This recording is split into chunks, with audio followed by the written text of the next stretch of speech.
Hello, everybody. Welcome back to the broadcast. Smart Swan, Echo K. Oh, okay. I'm adding a very certain someone with this image right now. He knows who he is. I won't say a name, but he knows who he is. Check out that Twitter handle. That's all I'm gonna say. Yeah, go check out that handle.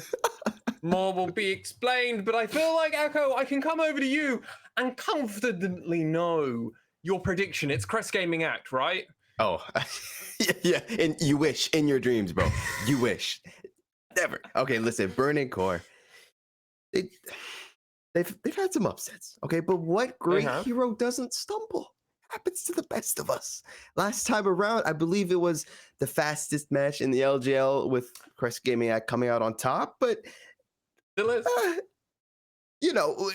you got to give him some false hope from time to time. Got to make him feel special. You got to pamper him a little bit. This time around, Burning Core's got this thing in the bag. Trust. Your faith will be rewarded if Burning Core win. But in reality, I feel like, and this is just my feelings talking, Crest Gaming Act kind of demolished Burning Core in their previous showing, and it wasn't even close. And I want to talk about a player who has really been a defining point for the side of Crest Gaming Act. And yes, we have talked about him to ad nauseum, almost, ladies and gentlemen. But he's coming up again because he is honestly the epitome of like a Megatron, because he just seems to do a bit of everything, and that is Hybrid. He can position fantastically. CS is like a king of Chovy, but at the same time is an AD carry, so he has to be positioning, be a squishy, but he does so much, and it feels like he never dies or is out of position. And when it is, it feels like the rest of the team have probably not done what they needed, because he's a machine and has the second most nods for the MVP on the official stream, which is just kind of an unsurprising thing because he's definitely the best player, in my opinion. Yeah, I definitely say he definitely also living up to his name, right? Hybrid as well. He can be all these sorts of things, and I mean, he deservingly is getting that second spot for the MVP as well, right? It's like you were saying, he's been looking phenomenal to say the least, especially this split. And yeah, if I'm a little worried if Burning Core allows Hybrid to get ahead, or hell, even if Kasten just decides like, hey, you know what, I'm gonna just send it into this bot lane and get Hybrid ahead. If that happens, we might just have another one of those fasted game history on us right now. So I mean, it's a possibility. It's a possibility. And I mean, I want to talk about the bot lane matchup, because obviously for Crest Gaming Act, their bot lane of Hybrid and Nemo has been going from stride to stride. They didn't start off fantastic, but they've definitely improved, Nemo especially. After a pretty disappointing early start to spring, obviously coming off of a fantastic rookie performance in summer, didn't quite have that same showing. It's definitely getting back, though, to that spot that they were once in.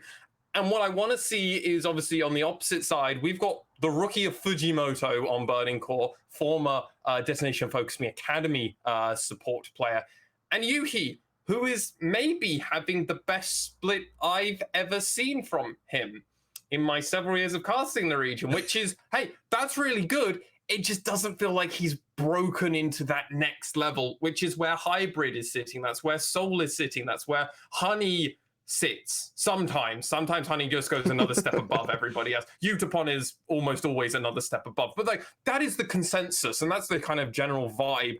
AD carries are cracked, and Yuki in other leagues might be okay, but Echo, he's got a tall task here. Yeah, absolutely. He's got some big shoes to fill, to say the least. And it's straight. It kind of feels like he's like the little brother trying to play with like his older brother and the rest of his friends. Kind of like, let me play too. It's like, no, go away. It's go away. Get out of here. I mean, and when you compare him to the rest of his team, yeah, that's kind of how it feels. You've got Dicey, or you've got Dice. No, Dicey's the Axis support. You've got Dice, Flawless, and Rayfaki, and they are definitely where a lot of the pressure and support is given through jungle and support. It's definitely towards the mid and top lane, and Yuhi hasn't always been given all the resources. It's kind of given a bit, but never the full amount in comparison to other AD carries. Honey always is the first one that jumps to my mind, and who they funnel everything into. Hybrid is another one of those AD carries, so it's really going to be kind of two different kind of philosophies around how to play with your AD carry in this current meta coming into this.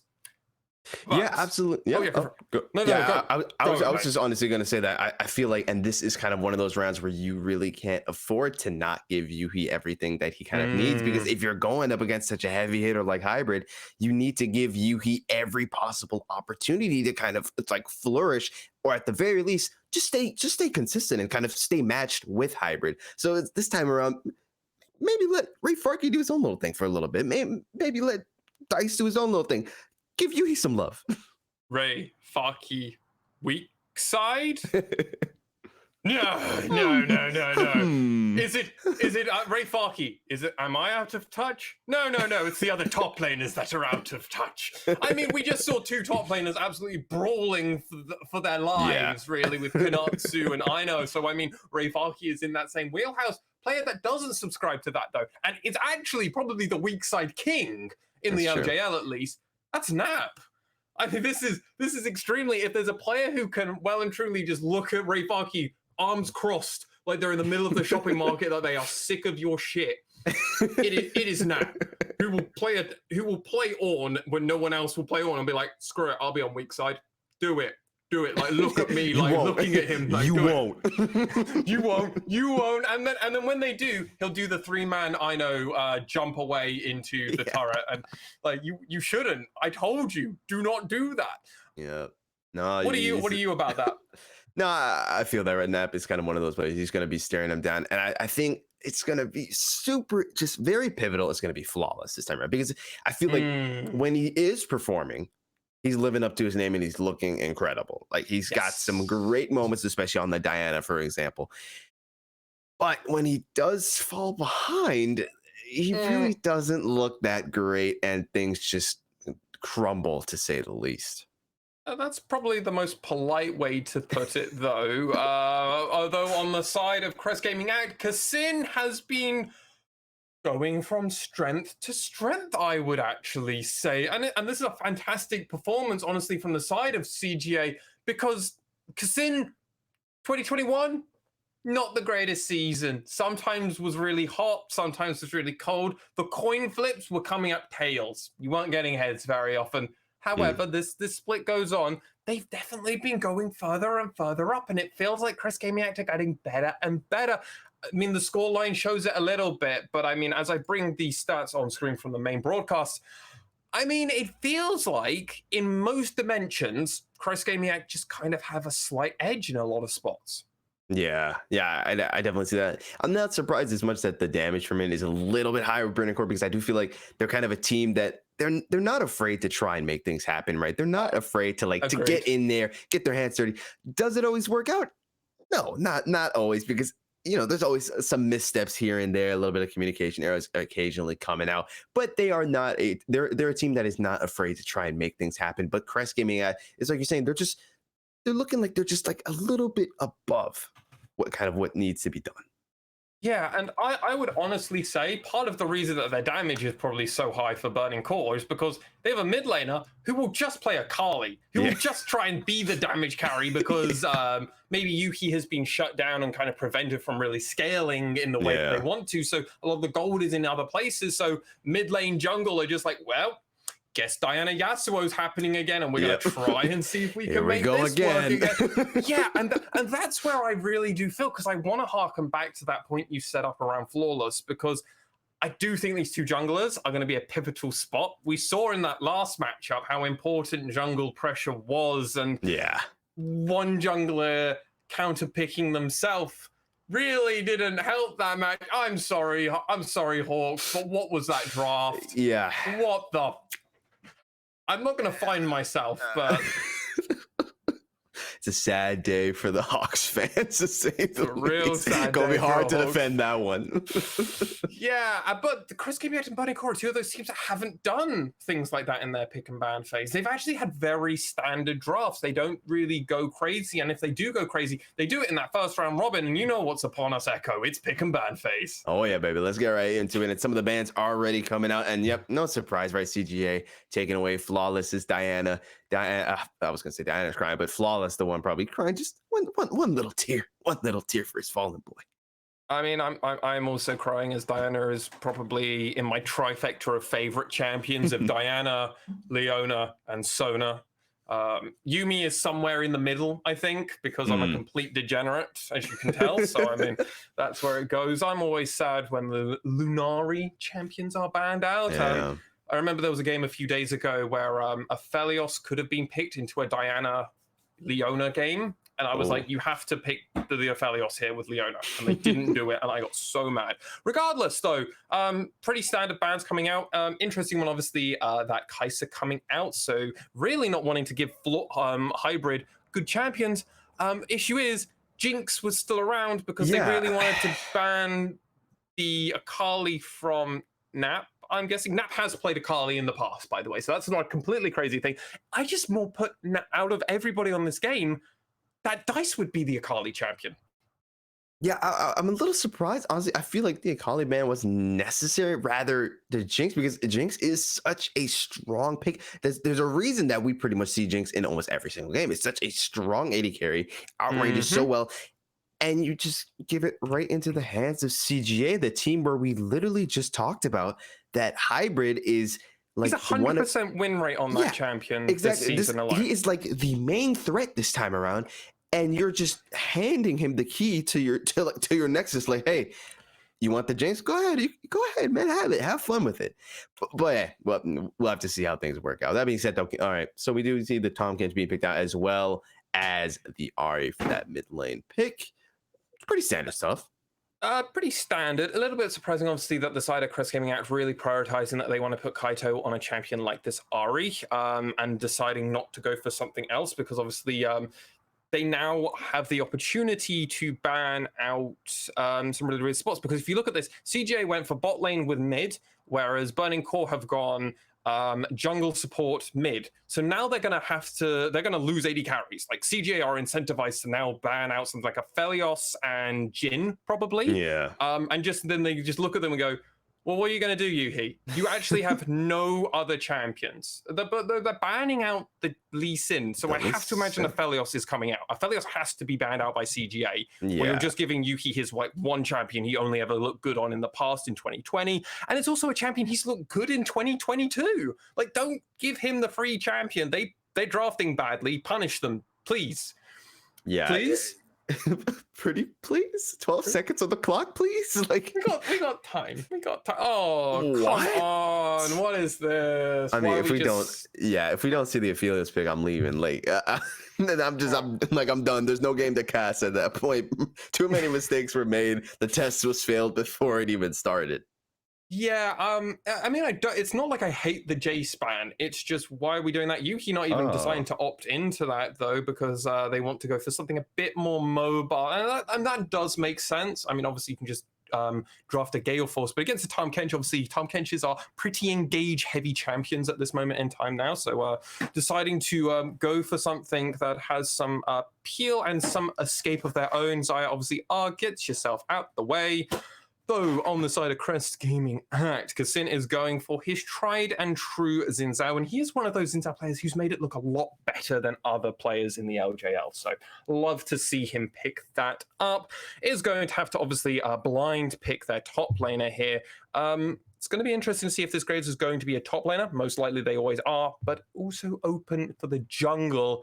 Necton's going to be hovered. Nap, are you sure about this one, or do you want to go for Gnar? Do you want to... Oh, no, Gnar's already banned. You can't go for Gnar. Oh, yeah, we'll go for that Renekton. I got to say, also, the pick coming out here with the Xin Zhao is... I feel for Kets, that's also a good response going in to the Zaya itself. Is going to allow him to kind of, really consistently try to hunt Yuhi down, try to get on top of him and make sure that there's just nothing that Yuhi can do, even if he does decide to pop the Featherstorm. But, I mean, we'll have to see if that does end up working out. The Gangplank actually being hovered. Oh, no, they trolled me, bro. Okay, so they are going to lock in the Gragas instead. That's a good little response. Going to be interesting to see if this is going to be a Gragas jungle. I mean, is that anything crazy? I mean, you could put Gragas support and do something with that, but that would be kind of trolly. So it looks like it's going to be currently Gragas top, Graves in the jungle, which, okay. I don't hate this, but I also feel like in the grand scale of things, unless Burning Core really get Yuhi and Dice to scale, this is just going to be the hybrid show. Because like CGA have well and truly built the comp to protect hybrid, to make sure that it's really hard to get onto him. And any moment that could happen, obviously the side of Chris Gaming can go, oh, Crescent Guard, let's get rid of everyone. Let's just prop the Xin Zhao ult. Let's just have Nemo eat whoever might be dying at this moment in time. We can just protect them. So I really like what CGA have got. What are you feeling about these two drafts at the moment? Yeah, I think it really like we were stating, right? It's also well with Nap on the Renekton. He can just pop the dominance, just get right in the slice and dice. The stun's coming out as well. It's just so much clearly to protect hybrid. And that's also why I feel like it's like we were saying before. If there was ever a time that Flawless needs to give some extra love to the bot lane, it's this game. It is this game, to say the absolute least. You cannot afford to let hybrid get the smidgen of a lead. You can't give them an inch, to say the least, because hybrid is a type that will take the entire mile if you do. And since they have so much to protect him, if there's nothing for them really to protect, and then they have to kind of, shift their plan almost, then I feel like it's going to be a lot more prone to making mistakes. So this time around, I definitely want to see Flawless kind of put a little more sort of attention onto this bot lane. And also just looking at the comp of Burning Court, it's going to be tricky. You've got a lot of kind of scale going on, and if Flawless can't make opportunities happen to allow his teammates to kind of really like start that snowball effect, I don't know how well they're going to perform. I completely agree with you. It's going to be a really big one, and the side of Burning Core are going to have to show us how it's done, or will Crest Gaming Act reign victorious? Ladies and gentlemen, we're going on to the Rift. We'll find out right now, Echo. Absolutely. Game on. Let's get this thing started. A heated matchup, to say the least. Like we were saying last time around that we had this matchup, it was the quickest match in the LJL currently. So I know for a fact that Burning Core does not want a repeat of that, to say the very least. But just looking at the runes, the spells, anything that's kind of like, oh, wow, that's kind of out there, or just the usual. I always love playing this game because this is one of the more fun ones. Electrocute on LeBlanc standard, Airy on... So Airy on Yuhi is standard as well. So I'm trying to see if there's anything that I'm looking pretty everything's fine here. I'll sign off on everything here at this moment in time. I'll be completely honest. I'm not surprised that we're going for Gragas. Obviously, this is going to be full. Okay, so you have two options with Gragas top lane. You can either go for the full tank version of Gragas, which honestly the side of Crest Gaming Act, the side of Burning Core don't really need. They can either choose to have Vrayfarki be like a designated tank, or if the early game actually goes okay for them, they could actually have him go into the more AP bruiser type version of Gragas, where you just stack as many stats as possible and just try and brute force and kind of use kind of the utility that Gragas has offered. And the reason that Gragas has been a mid lane champ in the early stages of League of Legends, into a jungle champ for like most of the time, the rest of the time of his stay, and then now he's come more of a top laner. Gragas has really played three lanes, and he's played support. I'm looking forward to the ADC version of Gragas when that comes out in the future. I'm looking forward to League of Legends 2 for that. Dude, Kraken Slayer, Gragas, something like that, maybe?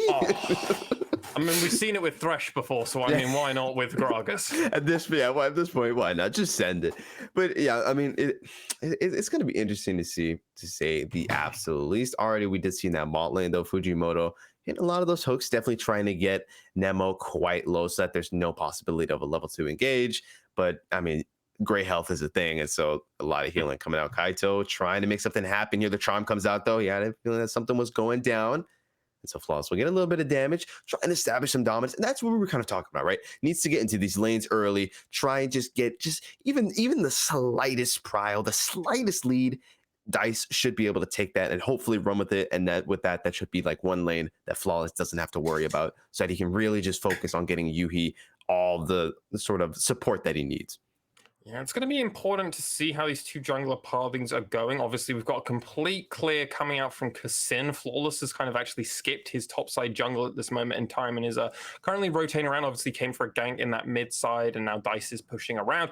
As it stands currently, obviously, CGA topside is going to have slightly more pressure, but trying to gank against a Renekton is always a difficult task with Slice and Dice. He can very quickly just, even if you get in front of him, he'll figure it out. Kaito gets Charm. Dice with the sidestep, though. You see that? That was some footwork right there.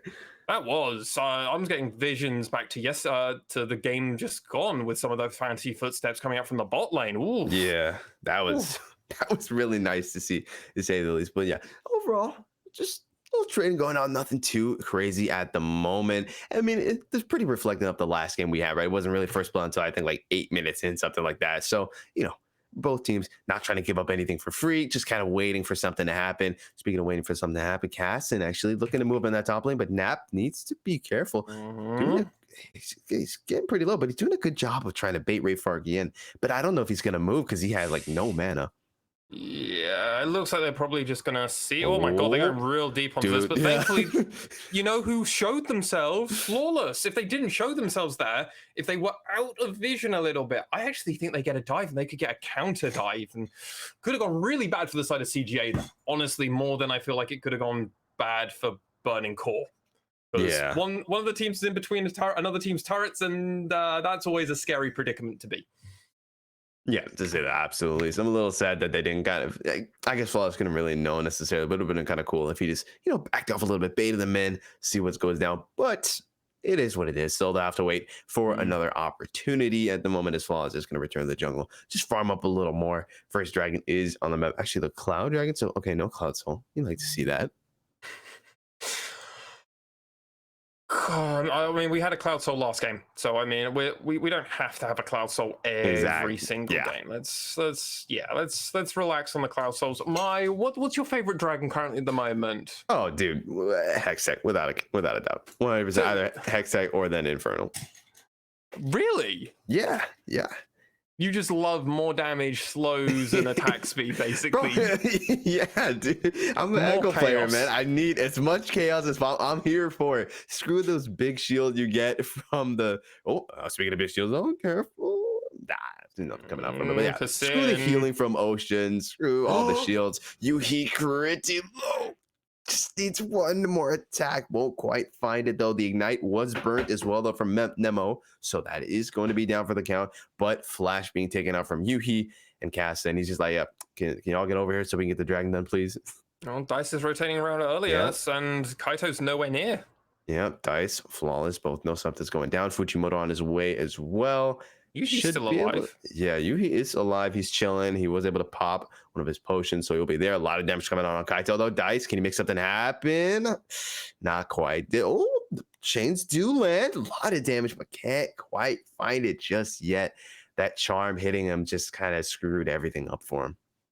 It did, and at the same time, Kaito really didn't want to have to use his flash or ult, so he's still got those in the back pocket. Won't have them, obviously, for getting back to this lane, and is trying to do their best job of hanging around. Dice obviously making their life an absolute nightmare, and the bot side of Crest Gaming Act also resetting early. So even though it went pretty bad for Yuhi in that exchange and everything, Nemo is the one who blew their Ignite for Yuki's flash, so that's a net gain there, but they didn't actually push them out of lane, and if anything, Burning Core were able to get the Scuttle Crab and kind of got the pushes, and now they're resetting when the lane states are slightly better for them. So again, it feels like this game is really still on a knife's edge. Any team could take real first advantage, and as it stands currently, no one's jostled for that spot quite yet. Both teams have made attempts. No one's actually secured it yet. Brabblevest, though, coming in for Ray Farkey. He is going to be a tanky boy, and he's also going to be going for those steel play caps or ninja tabbies or whatever they're called now. I can't remember. It's tabbies for me forever, to be honest. And just be a tanky boy so that Nap won't do so much for him. It's also recommended that they go for that because obviously Kassin and hybrid, so damage profiles for the side of Crest Gaming out. It's going to be effective build pathing for Ray Farkey, and they've got that tier as well. So honestly, the side of Burning Core are going to feel okay for how things are currently going for them. Yeah, absolutely. I think it's just touching on hybrid as well. Looking at, for example, the farm, right? He's doing a great job of just, you don't have to surpass hybrid. You just got to stay on the same level with him. Make sure that he doesn't go ahead running off with the game. And they're doing a great job of that. Flawless will be looking to trade that Rift Herald for the first dragon here. No real contest to say the least, unless maybe there's a super mega death rocket coming out. That would actually be huge if it gets sent out. Mental. That would be so mental. Not going to come out though. And the first dragon will go into the hands of Burning Core. So they are going to trade objectives. And that kind of makes sense. I mean, when we looked at these two teams coming into this match, it was like, okay, let's see how these two teams play around. Typically, one of these teams is far more of a Rift Herald team, and one of these teams is far more of a Dragon team.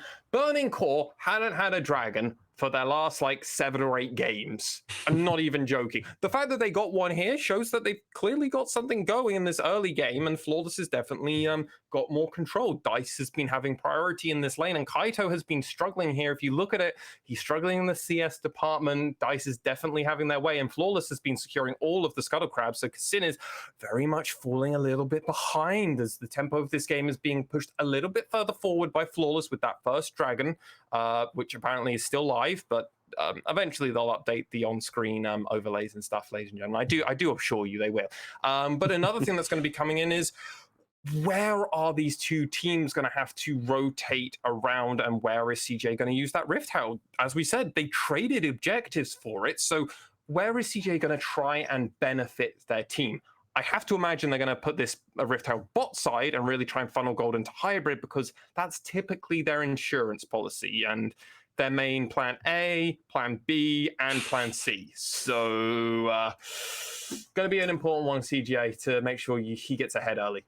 Yeah, absolutely. Yeah, we already see cast enrollment into that boss side, but it's also really nice to see that it's almost like we had the reverse bug when it was for the Hawks, right? It's like everything we told them not to do, they ended up doing. This time around, though, for Burning Core, we see exactly what we wanted, right? Flawless is paying attention to this mid to bot side. He's always kind of in this area, always ready for a fight to break out, because it's like you were saying, hybrid is that insurance policy. He's the plan A, B, C, and everything in the alphabet. They want to get him ahead. Flawless knows this, and he wants to be there, so at the moment something goes down, he is there to help Yuhi, to help Fujimoto secure some kind of lead. Absolutely is, but I'm just surprised at that first item coming out from Flawless. That is shocking to say the least. Yeah. I mean, okay, we are clearing wards. We are Flawless, the second support Graves, clearing wards.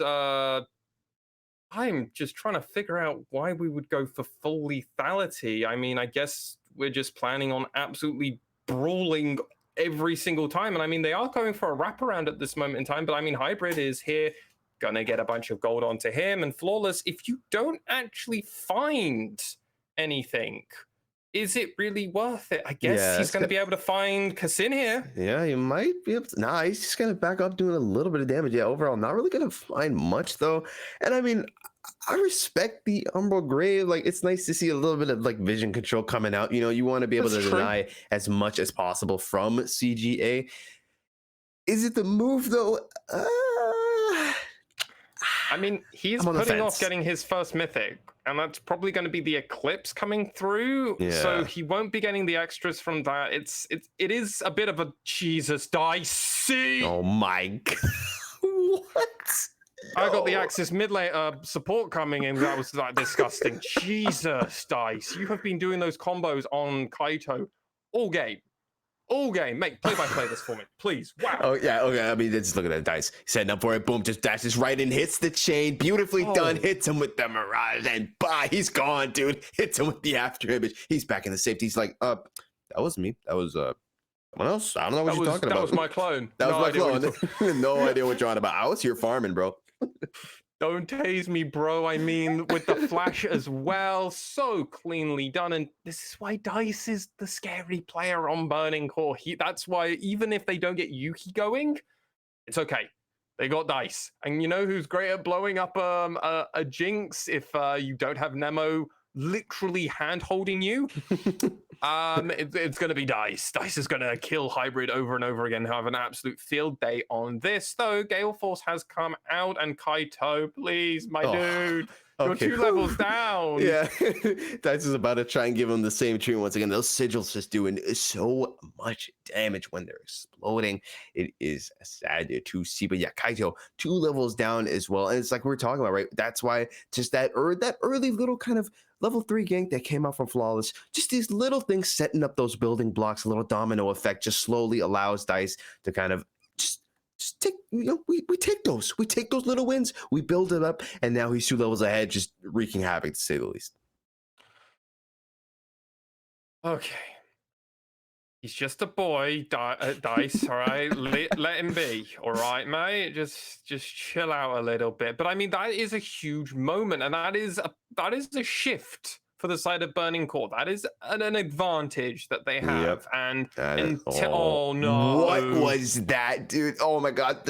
Collateral damage, just barely missing the Spirit Dash coming out from Kaito. But that's huge, and that takes Kaito out of commission here for this dragon. The TP is still down, so it won't be there anytime soon, most likely. Gonna have to see, though, if they can manage to pull this off. The ward does go down, so they have been spotted out. Kassin is there. I think Nemo actually, yeah, okay. If Nemo back, that'd be a bit of a troll. And Kassin looking to move in, you're trying to get the smite. He steals it, dude. No, you can't let him steal that. Pop so wait, in. Okay, at least they get the kill, but you can't let him do that to you. That should have been expected. Yeah, that was pretty big. And honestly, what that means really for the no. Oh, Kaito, no. One more sigil's gonna pop. He missed so low. Come on, no. One auto attack would have sealed the deal, but Kaito popped one of those corrupting pots and will live to fight another day. I wonder if he actually landed that charm, would he have actually won that? That's the crazy thing, because would have Dice walked into turret range and taken a turret shot? That's a good question, actually. Oh no, Yuhi, Nemo feeling a bit frisky here. Yeah, gotta be careful here. Yuhi was in a bit of a bad spot. Do not want to give Hybrid any sort of advantage, and that almost happened as Fujimoto was still wrapping around at the time, but nothing quite coming out of it. Flawless and Kassin once again staring each other down in this jungle here. Both of these junglers want to make something happen. A TP coming in from the back line, though. This might just be huge. This might be the moment that they need. Nap is here, gonna slice, and Dice was looking right into Yuhi. Actually, no, they decide to switch targets. Gonna go for Fujimoto. The zap will land, and unless Fujimoto can make a miracle happen, it will not. Indeed, will go down to Nap. He probably wanted to funnel that kill into Hybrid, but it is what it is. I mean, he's got to try and take something for his time for coming all the way down here. He has gone for that hull breaker. Is resetting on. Actually, no, they're going to just keep going, and they're going to dive him right on top of him, and they're looking to get Flawless, and boom, that's 1 for Hybrid. Can't quite get a second, though. They were stunned by the feathers. Yep, Dice, come on, he's so close. Can Dice get it? Kaito running for his life, and he's just barely going to get out of that. Hybrid getting incredibly low from Yuhi as well, though the Feather Storm did come out. Nothing quite coming out of it, though, and Hybrid does still have heal, so if Yuhi decides to take this one-on-one fight, odds are he might lose it. Yeah, but first turret, that was gold funneled into Hybrid as well for that one. Dice is going to be able to trade at least mid-turret, so they are going to have prio when it comes to these Dragon and Herald fights and Baron fights. Well, actually, just Baron and Dragon fights now, so they are going to have mid-prio. That is huge, and obviously, it's going to affect the side of Burning Core. Now, what's going to be really important is how effective is Dice going to actually play around these team fights and grouping fights, because that's where the flanks and those placements are going to be really important. But as we come into this is just knock up into Crescent Guard, into Combo Nation. The fact is, it's all onto Flawless. None of it's onto Yuhi, so Yuhi's able to get away, but it's still gold onto Hybrid, more money. Let's keep it going. Obviously, Rift Herald is here. And the issue is Burning Core. Yeah, you've got mid control, you've got mid prio, but Dice just reset and has gone bot side. Ray Falky's top side. Like, none of the team are here to fight over this, so they just get to take the Rift Herald, do Crest Gaming Act, and then they just get to kind of rotate around the map as best as they want. And honestly, if they want to, Hybrid can just stay mid, and Kaito can go bot and just try and deal with Dice there. Yeah, absolutely. It's going to be interesting to see how they kind of pivot around now as we get into this sort of mid-game. Nap looking to try and find something, bit of damage coming out, not too much though. And now we've got this kind of a 3-man staring contest in the mid lane here. That mid turret did go down, like you were saying, so that is definitely going to be huge, trading these objectives. Sin, and in the meanwhile, gonna just go ahead, do a little invading, do a little stealing here and there. Maybe we'll see him head on up into that top lane, see if they can find something. We do see some pinks coming out, and it's looking like that is going to happen because Sin is here. That turret is still standing. The Rift Hill is going to get dropped, so maybe they try and push this thing. Ray Fargy does take out the minion wave, so this might just be huge, but they do too much damage to it. Yeah, Ray Fargy is just going to have to back off. Turret is going to go down. Nothing Ray Fargy can do. Yeah, very smartly identifying, yes, plating has gone down. I need to walk away as they will just destroy that. Though he's going to try and fight over. And see, this is something I wish more players would actually do, is actually fight for Shelly and Shirley when they're going for their second charges. Yeah. Because in a lot of spots, when you have basic information, you know only Ray Farky is there to really fight over it. If he wants to fight for his life over this rift, Dice. Oh, the Tron did hit though. Okay, he's gonna use that aftermath to get out of there, but that was huge. That charm saving Kaito's life, to say the absolute least. And that's what I was kind of talking about in that scenario in mid earlier. Whereas if he had landed that charm, which almost hit when he was binded, I think there's a chance he could have turned it around. I think there's been a few of those where Kaito has just been on the wrong side of the exchange and cooldowns just haven't quite been in the right order if he did hit. But Dice coming around for that flank is going to find Kassin. Yeah, it doesn't quite hit those chains though, so he's going to go ahead and back off. A little bit of damage coming out. Dragon just respawned its Hex Tech.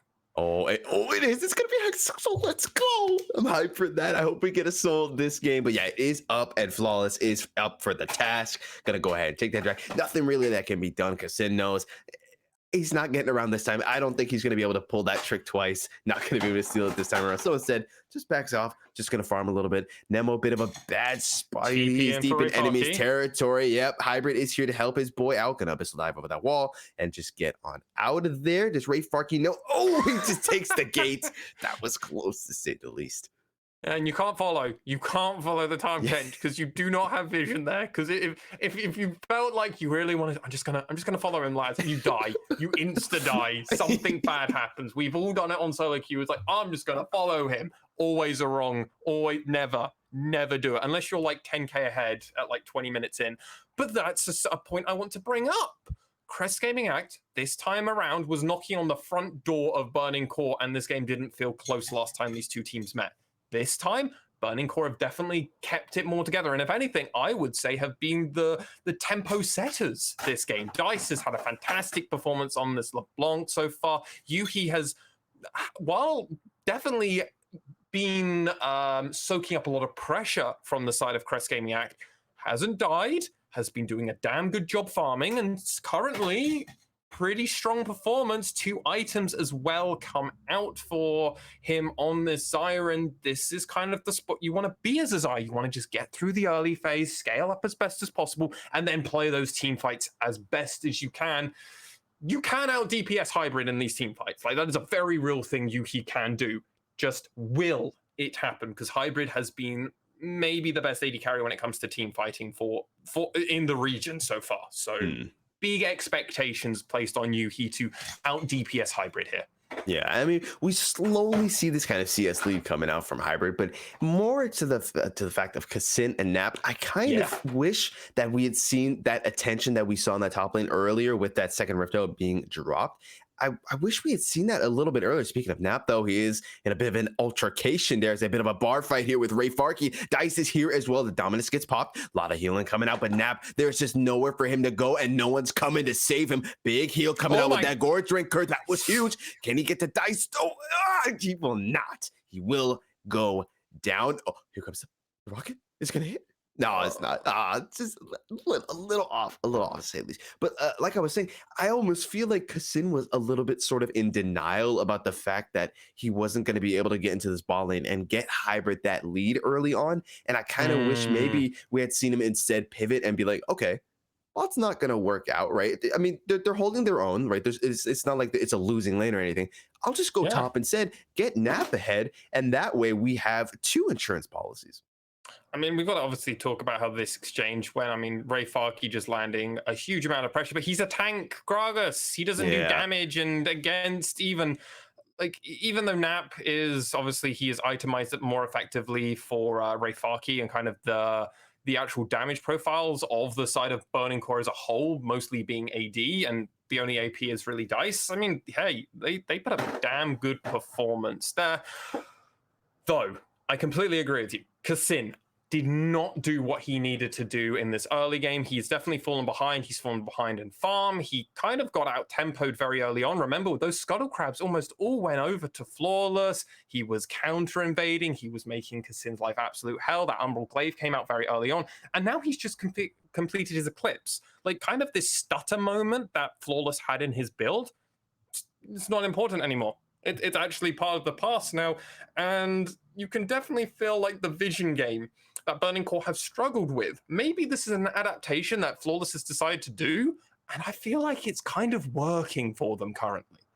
Yeah, absolutely. I feel like, if anything, it should have been kind of maybe punished, or not necessarily punished, but taken advantage of, because like we were saying, it was a bit of an odd, like, sort of stutter step to kind of opt out to not get your mythic first to grab that Umbral instead, but we don't really see anything coming out of resort to it. And I feel like Kassin should have realized, yeah, this is the 3rd time I'm coming bot trying to make something happen, and Flawless is here again.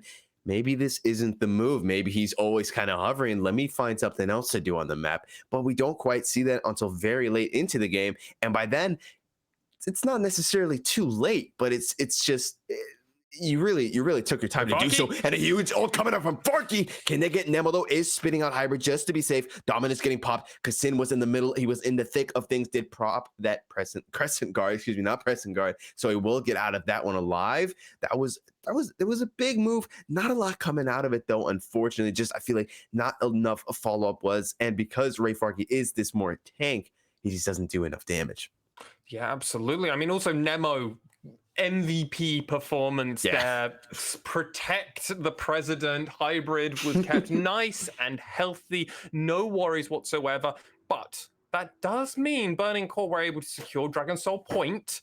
So it's going to have to be a fight in 5 minutes. At 30 minutes, I guarantee a team fight will be happening where explosions and all of the game, which has been kind of climbing up to Echo, will come to a beautiful climax. Jin would be happy with the symphony we're probably going to be seeing, because look at what Dice just did with 2 abilities to Hybrid. Yeah, and I feel like that's also a reality check for Hybrid as well, of just how reliant he is going to be on Nemo to keep him safe in these fights.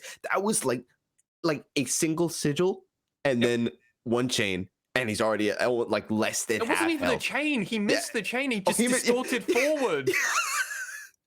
So that's so much damage coming out. So just almost 1 pops him, and that just really shows Hybrid that if he is not in a position like he's probably used to, where he's like, he's incredibly ahead. He can do whatever he wants because he has the footwork to do it. This time around, he doesn't have that lead, and it's showing. He just can't do what he would normally be able to. So, will Dice find the angles? Or will he not? That's going to be the big question, right? Like, because if he doesn't find the angles, CGA feel pretty good about this. If they have to do front to back, they're like, yeah, we can win this. Front to backs is more a line of what we'd want to do. Yeah, Nemo has to make sure he eats the right person at the right time, but we can do that. We can play around that. It's if Dice finds that right angle, gets on top of either Kaito, either Hybrid, or even Kassin. I mean, if Kassin gets taken out of this fight before they can even do anything on this dragon, they just have to kind of give the soul point over. Like, there are a lot of very dangerous parts now for CJ, whereas if you're a Burning Core fan right now, you're kind of looking at this going, all right, come and play into us, CJ. What do you want to do? You want to fight us for this Dragon Soul? show us how you want to do it, because we have the advantage currently. We have the control, we have the vision, we have your mid control currently. What can you do? And that's for CGA to find the response to. Yeah, absolutely. I feel like Brennan Core is just kind of they're waiting for CGA to kind of just show their hand, right? Show their cards, see what their plan is going to be, and if they can respond accordingly and correctly, then things should be looking pretty good for them. That being said, though, I'm definitely not in a position where I'm going to be saying like, yeah, no, this game's already won. There's no way that CGA is coming back from this. This game is definitely still not necessarily on a knife, maybe like a butter knife's edge, if anything. It's like the knife's not that sharp. It's a bit blunt, yeah. It's a bit blunt, but there's definitely still a huge double window for the side of CGA to come back into this game. Absolutely. But one thing I want to highlight, as it's about to happen with one more CS going, Flame Horizon has just happened in mid lane, 28 minutes in. Dice is Flamed Horizon Kaito. That is not where it should be. This is not how any of this should have gone. And I imagine Kaito is going to get a very strongly worded message from obviously our resident RE expert, saying, hey mate, this is how you're meant to do your things in the future, because Dice just went very far forward and he goes, oh, well, my ult is on like a 30-second cooldown, if that, 20 seconds, so I'll just pop it and go again, and we'll just keep doing this. Dice is 17. Huge Jesus. Two-man ult coming out, and just like that, they take out Nemo. That's huge, taking him out, because Sin soon to follow. He's down as well. Super Mega Death Rocket comes out, doesn't do quite the damage they need, though. Hybrid is in a very vulnerable spot now. Dice is, he's licking his lips. He's like, ooh, is that a juicy little lady? Look at him, dude. He's just standing there. He's like, come a little closer, and you know you're done. He's going to apply so much pressure as the rest of his team just goes ahead and grabs that Baron. Look at it. Dice, just to look like he's taunting him. He's like, go ahead, come on closer. If you take even one step too close, I'm blowing you up. But what can the rest of the team do? Because they know if Kaito or Hybrid step a bit too far forward, they will die. And yes, Dice might trade his life. Like, that is a real thing. But what does trading your life really mean if you've already lost your AD carry, who actually has a shutdown gold of 300 gold if you kill the LeBlanc with 300 gold? It doesn't really feel like you're gaining anything in the grand scale of things, and Dice is just causing absolute issues for the side of Crest Gaming at every single time. And the fact is, his taunt there, his pressure that he applied as a 1v3, equal to them not only winning this fight, obviously Ray Farkey with the fantastic flank coming in, Flawless obviously playing the side really nice. Well, actually, no, Flawless hasn't done much in that team fight, but they're able to secure the Baron, but things are going pretty bad for the side of CGA now. Nemo going down again. However, Ray Farkey is down. That's going to be a reset. That might be huge. Hybrid sending out the Super Mega Death Rocket. Does get dodged, though, by Yuhi with the Feather Storm. Bringing the Blade Caller. Brings all the blades back into Naps, back to say the least. Hybrid should find Fujimoto here. We'll get that indeed. But now he's in a bad spot. He's stuck in the corner. Will use the Blast Cone to get over the wall. Dice is quick to follow. He's on his heels. The Hextech drag. The Hextech Soul is in their hands. Dice does get popped, though. Needs to be very careful. And they will trade. That was huge, to say the least. We'll trade. Some fancy footwork coming out from both sides. The Gale Force, the Rocket, and neither will live to tell the tale. I'm just having fun watching Hybrid and Dice. This is what this game has devolved into. I'll be completely fair. Burning Core will probably win this game now. Like let's just call it as it is.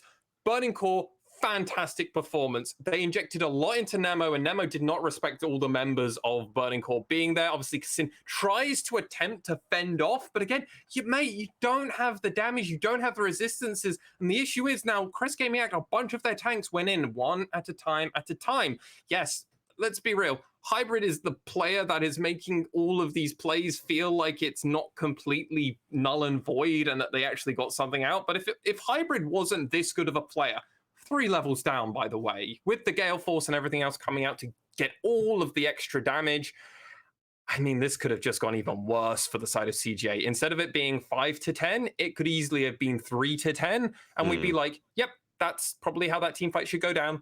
I agree. Yeah, and two things I want to point out with Hybrid as well. Sure. Number one, that was really good to see just the amount of awareness coming out from Hybrid, right? He gets that kill onto Fujimoto, and rather than greeting for it and chasing the rest of the members of Burning Core, he notices in the corner of his eye that Kaito just got deleted to another universe, and he's like, okay, let me get the hell out of here before I get taken out.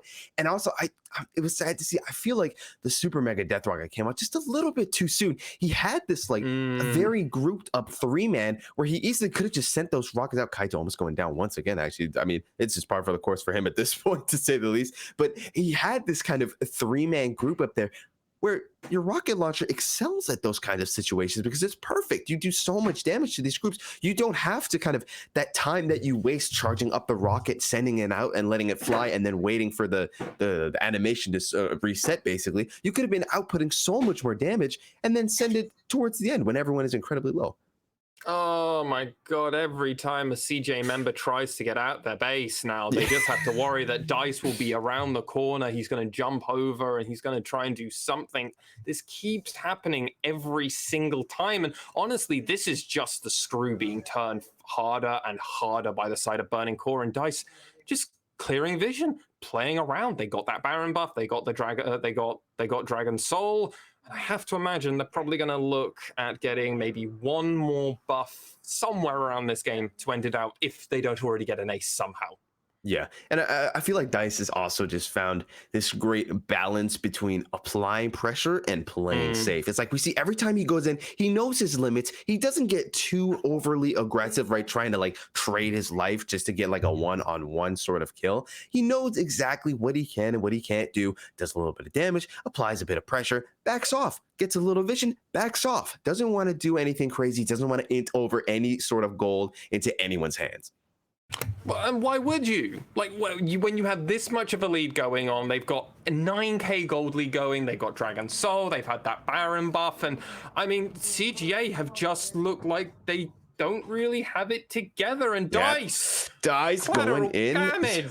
So it was close. Much. Yeah, so much damage indeed. Cassindo, a very nice 3-man Crescent Guard. Gonna try and find something here. Nap needs to be careful. Getting almost just blown up by Dice. Just like that, both health bars. That was a huge little crest there, though, coming out. Cassin gets blown over the wall to safety, though. Got lucky there with where he was thrown. We'll get out of that one just barely. Gonna have to go ahead and hit that recall, and that's gonna give an opening to Burning Core. They can try and find something here. Unfortunately, Kaito's abilities all not quite hitting the mark. They're all falling a bit short. Gonna try and clear this minion wave, but just nothing really coming out of it just yet. Hybrid does a bit too much damage to those minion waves and is able to just clear it before any threat can happen.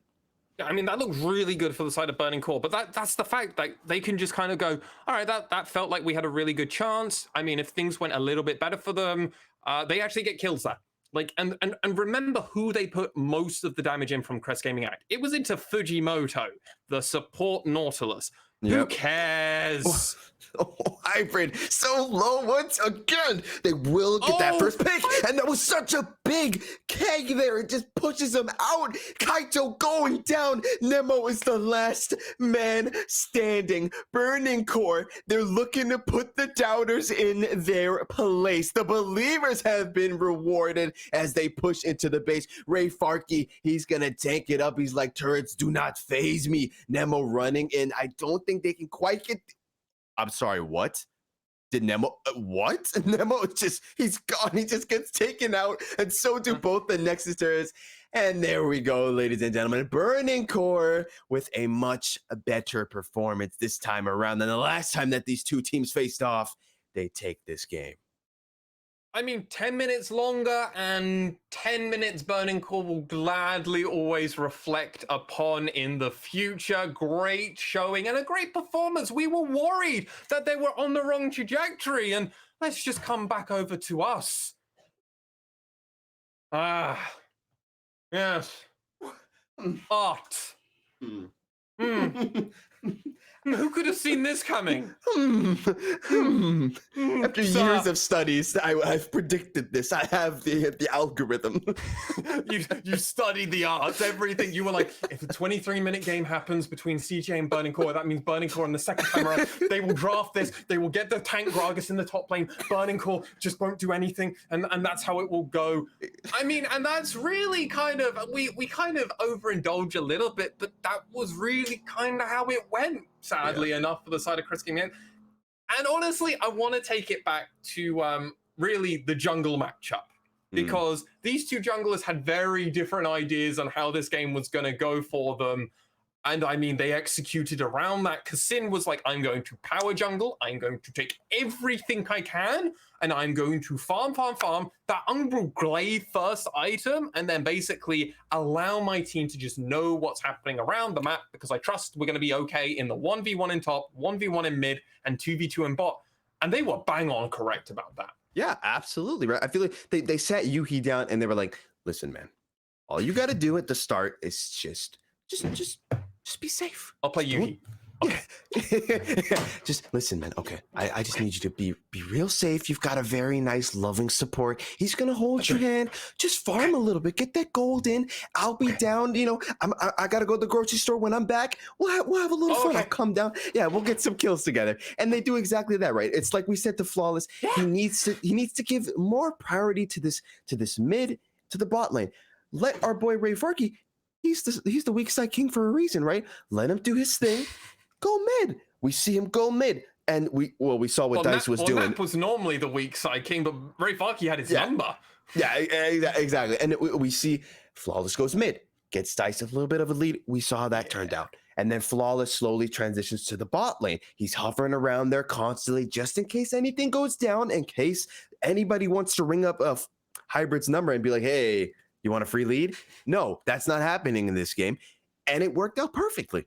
I mean, and that was the fact, right? Hybrid did have gold funneled into him. There was an injection of gold that was given. Obviously, that first Rift Herald went there. First turret went to Hybrid and crew. They did that dive, remember? They were only able to get a few kills there, but they weren't able to really enable and really have Hybrid come online and punishing all the side lanes and everything. Yuhi played fantastic as an AD carry, and that's not a phrase or words that normally came out my mouth historically, but credit is worth credit where credit's due. I mean, Yuhi was never really out of position, played with a lot of respect, and ultimately, I feel like we've got to talk about the mid lane matchup because one of these players, Flame Horizon, the other, and Kaito, buddy, not the same game as last time, was it?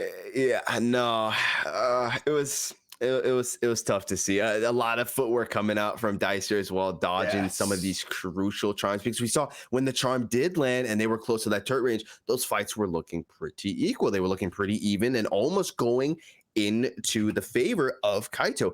Fortunately, comes a little bit short. And then Dice also, I think, like we were saying before, they just, the entire team really of Britney Core kind of find this good equilibrium of line pressure, playing safe. Yeah. You know what you can do, you know what you can't do. And so we see it perfectly with Dice, for example. He goes in, does a lot of damage, gets out. Even when his team was doing Baron, right? And he was kind of supposed to be, they kind of leave Dice in the middle, like, hey, scare them a little bit, right? Dice is like, okay, I got this. I'm going to be here, do my little dance, you know. He's just taunting them rather than going in and try and go for like some crazy one-for-one trade that might end up not even working out. And then he goes down.